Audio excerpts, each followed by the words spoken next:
Hello friends, welcome to my channel defence वाला। अगर navy के रिजल्ट के बारे में आज कहा जाए तो आज रिजल्ट आने की संभावना पूरी है, क्योंकि नेवी के ऑफिशियल वेबसाइट पे आज पेज लास्ट अपडेट 22/6/2026 का हुआ है। इसीलिए अनुमान लगाया जा रहा है कि आज रिजल्ट आने की संभावना है। धन्यवाद। जय हिंद, जय Bharat. Hello friends, welcome to my channel defence वाला।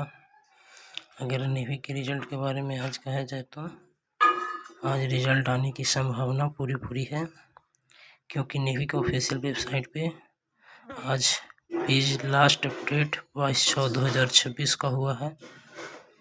इसीलिए अनुमान लगाया जा रहा है कि आज रिजल्ट आने की संभावना है। धन्यवाद। जय हिंद, जय भारत।